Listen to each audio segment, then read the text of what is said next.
Welcome back dito sa ating tambayan, Chocobulok TV. Matagal-tagal din tayong hindi nakapagkwentuhan dahil sa mga ilang kadahilanan, pangunahin dyan yung pagkakaroon ng mga pagbabago sa schedules.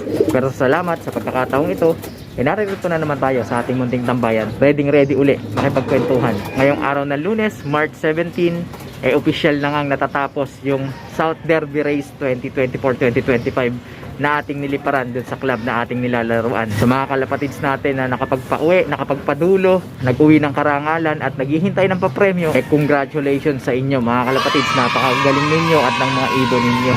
Samantala tayo naman, eto, naghahanda tayo sa papalapit na Summer Race at nagsimula na nga mga kalapatid. Nag-toss na sila sa Balagtas, Bulacan. Sa kasamaang palad, hindi tayo nakapag-toss nun mga kalapatid.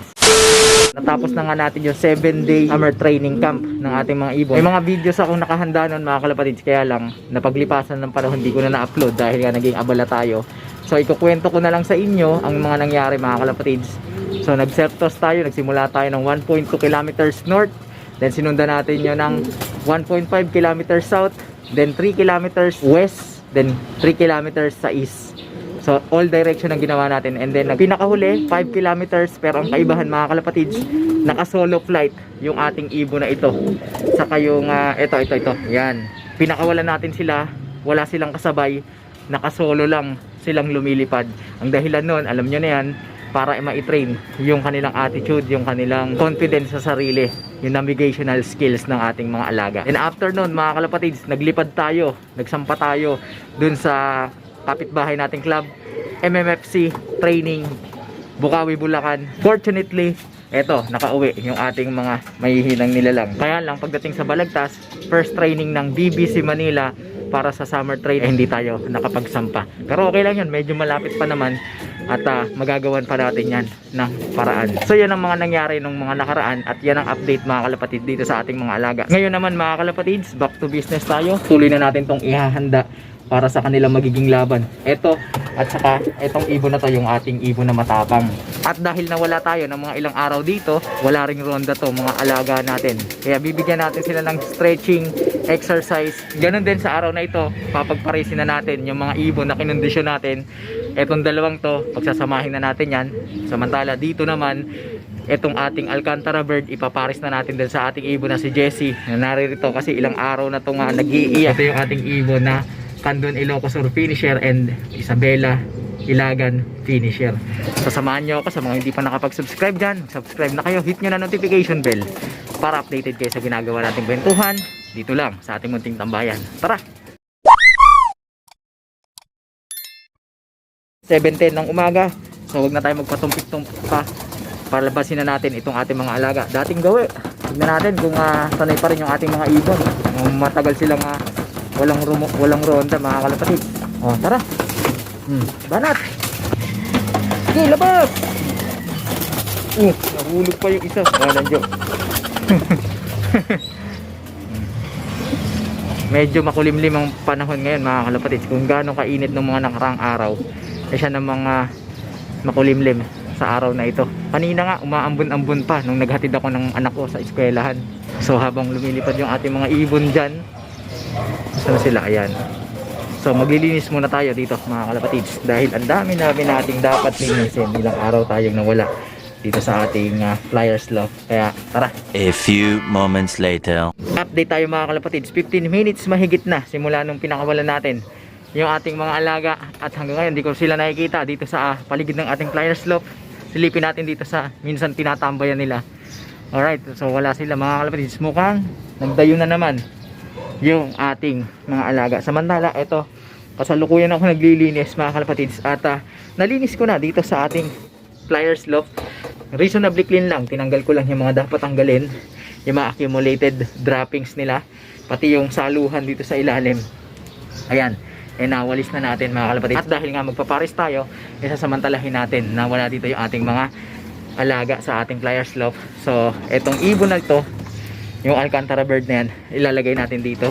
Itong ating ibon na to na si Jessie, ilalagay din natin siya dito sa ating Flyers Loft para makapag moment na sila dito. And then kapag nag-mate na sila, ililipat na natin sila dito sa cage na to. Tama-tama, habang nandun sila sa ating Flyers Loft, lilinisin ko na rin yung mga droppings na narito. Okay mga kalapatids, nandito na si Jessie. Nilagay na natin siya. And then susunod naman natin tong ilagay yung papares natin sa kanya. Silip muna tayo saglit sa lab team nila. Tingnan nyo mga kalapatids, so, umuupo agad. Oh, talagang paris na. Sabik na yung ibon natin si Jessie. Oh, sabik na rin yung babae. Nagpapasubo na. Alam nyo na, kasunod yan mga kalapatids. Tingnan natin. Silip muna tayo saglit. Habang nagpapahinga, medyo hinapo din tayo, napagod din tayo sa paglilinis dito sa ating flyers loft. Sige. Then pagkatapos nila mag-mate, magpatungan, ilipat natin yan doon sa maliit na cage natin, yung breeder's cage nila, para doon na sila lumagak at magitlog. Ayan na mga kalapatids. Ayan na. Alright. Ibanat. Yan. Okay. So hayaan lang natin sila muna mag-moment dyan mga kalapatids. At lilinisin ko muna tong area na paglalagyan natin sa kanila. And then ito naman ang susunod natin, itong dalawa. Samahan nyo pa ako. A few moments later. Okay mga kalapatids, nalinis na natin yung poop tray dito. At yung paglalagakan ng ating mga ibon na pagpaparisin. At ito na lang kulang nila mga kalapatids, yung pugad. Alright, so lagay na natin yan dyan. At kukunin ko na yung dalawang ibon natin para mailipat na sila. Okay, ayan nyo mga kalapatids, nagpugad agad yung inahin natin. So lagay na natin to si Jessie para magkasama na sila. Ayun. Alright, so all set na tayo. Ito naman susunod natin. Tara, samahan nyo pa ako. Ito na mga kalapatids, nilagay ko na yung barako sa loob. At ito yung hen, yung nanay ng ating 6 overall champion. So lagay na natin sila dito para makapag-moment din sila. And then sasamantalan ko yung pagkakataon para linisin yung paglalagyan natin sa kanila. Time check tayo mga kalapatids. 40 minutes na lumilipad yung ating mga alaga. At eto na sila, nagpakita na sila dito sa paligid ng ating flyers loft. Ayan na, mukhang anytime pwede nang bumaba yung mga yan. Hindi na masama mga kalapatids. Kahit medyo natenga sila ng ilang araw, kaya pa rin nilang lumipad ng mahigit 30 minutes. Kala ko maninibago yung ating mga ibon. Alright, samantala ayan.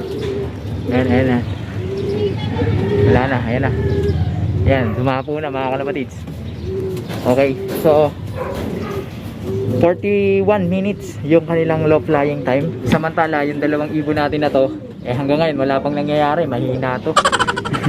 At naglilinis pa ako. So maya magpapatukan na tayo para papasukin na yung ating mga alaga. Samahan nyo pa ako. A few moments later. Ito, malinis na rin yung poop tray dito sa ating breeder's cage. So dito natin sila ilalagay. Hindi ko nakita kung nagpatungan tong dalawang to dahil busy tayo sa paglilinis, pero okay lang. Doon na lang nila tapusin yung labing nila sa breeder's cage na paglalagyan natin sa kanila. So lilipat ko na to mga kalapatids. Dito na yung cup mga kalapatids. Ngayon naman lalagay na natin yung hen para magkasama na sila. Yan. Sabay natin silang isinalang at tignan nyo ito. Mahal na mahal nila ang isa't isa. Ngayong wala ng ibon dito sa ating flyers loft, tanggalin na natin yung harang dito sa ating trapdoor para makapasok na yung ating mga ibon. Yung tatlong ibon natin nasa taas pa eh. Sige, baba.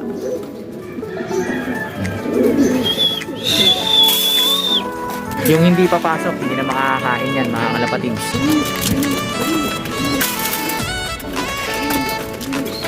Ito. Sige. Ito yung papasok na. Pasok. Mabait to eh. At dahil linis ngayon mga kalapatids, alam nyo na yan, herbal juice yung ating ibibigay sa ating mga alaga. Hindi ko na ipapakita sa video ito mga kalapatids. Alam nyo naman na yan, sa mga kanubi natin na bago pa lang sa ating channel, balikan nyo na lang yung episode na yan mga kalapatids. Yan ang ibibigay na ipapainom natin sa araw na ito. And then sa susunod na mga episode mga kalapatids, dire-diretso na tayo sa paghahanda at pagtitraining dito sa ating mga ibon para masanay na sila sa liparan. Lalo na, nasaan na ba yun? Eto, hindi pa pumapasok. Kulit mo ha. Ito ba yung papanlipad natin sa summer? Tigas ng ulo. So mga kalapatids, sa mga hindi pa nakapag-subscribe dyan, Subscribe na kayo, hit nyo na notification bell para updated kayo sa ginagawa nating kwentuhan, nakapupulutan ng idea at kaalaman. Mag-like, comment, share kung nagustuhan nyo ang video. Suportahan ang ating Facebook page sa pamamagitan ng pag-follow para sa tuloy-tuloy na kwentuhan, nakapupulutan ng ideya at kaalaman. Ano mga kalapatids? Hanggang sa susunod natin pagkikita. Paalam!